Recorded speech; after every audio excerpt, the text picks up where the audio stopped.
When I was young, my family lived overseas. I lived in Indonesia for a few years. And my mother, she didn't have the money to send me where all the American kids went to school.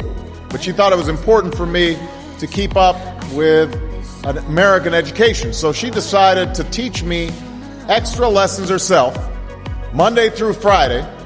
But because she had to go to work, the only time she could do it was at 4:30 in the morning.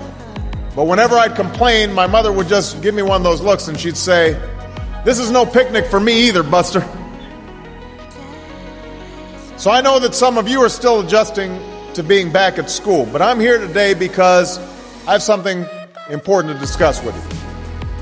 My father left my family when I was 2 years old, and I was raised by a single mom who had to work and who struggled at times to pay the bills and wasn't always able to give us the things that other kids had. There were times when I missed having a father in my life. There were times when I was lonely and I felt like I didn't fit in. So I wasn't always as focused as I should have been on school. And I did some things that I'm not proud of. And I got in more trouble than I should have. And my life could have easily taken a turn for the worse. But I was lucky. I got a lot of second chances. And I had the opportunity to go to college and law school and follow my dreams. My wife, our First Lady, Michelle Obama, she has a similar story. Neither of her parents had gone to college, and they didn't have a lot of money. But they worked hard, and she worked hard so that she could go to the best schools in this country.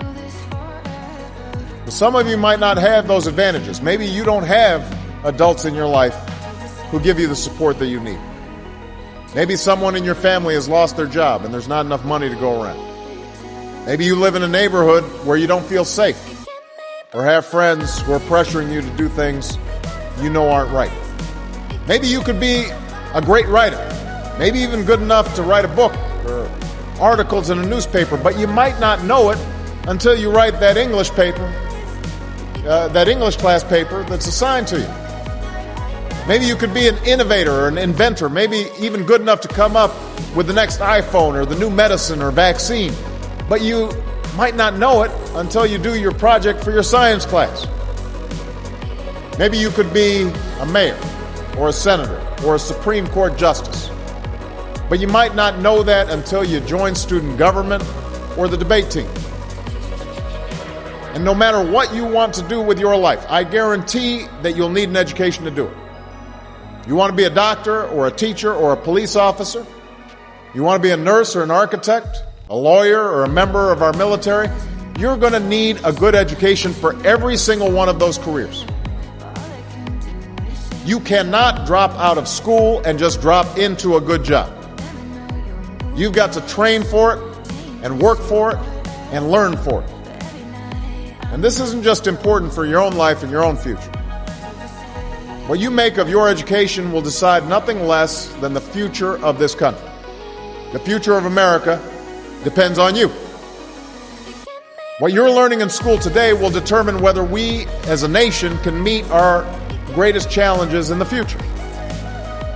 You'll need the knowledge and problem-solving skills you learn in science and math to cure diseases like cancer and AIDS, and to develop new energy technologies and protect our environment.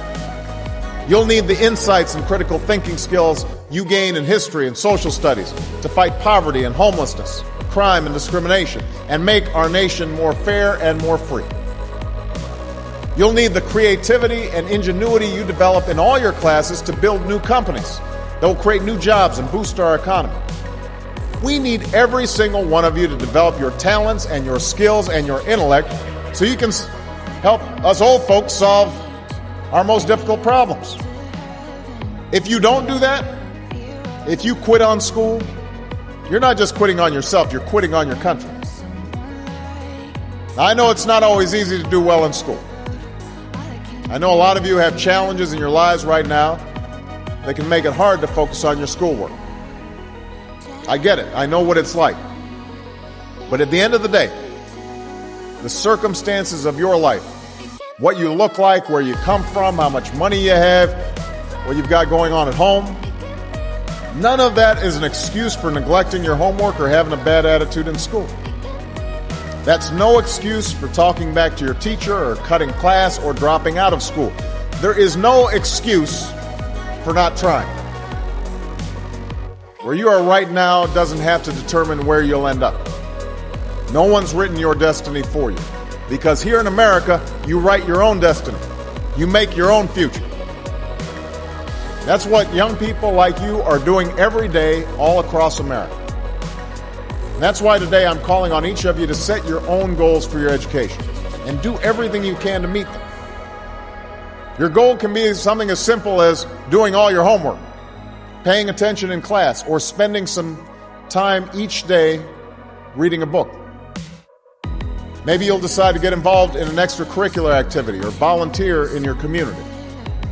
Maybe you'll decide to stand up for kids who are being teased or bullied because of who they are or how they look.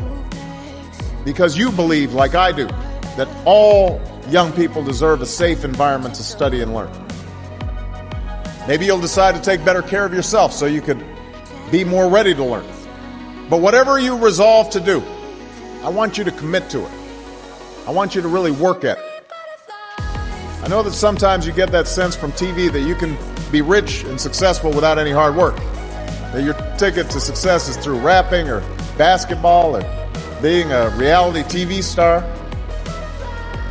Chances are you're not going to be any of those things. The truth is, being successful is hard. You won't love every subject that you study. You won't click with every teacher that you have. Not every homework assignment will seem completely relevant to your life right at this minute. And you won't necessarily succeed at everything the first time you try. That's okay. Some of the most successful people in the world are the ones who've had the most failures. J.K. Rowling, who wrote Harry Potter. Her first Harry Potter book was rejected 12 times before it was finally published.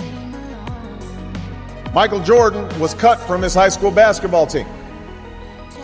He lost hundreds of games and missed thousands of shots during his career. But he once said, "I have failed over and over and over again in my life, and that's why I succeed."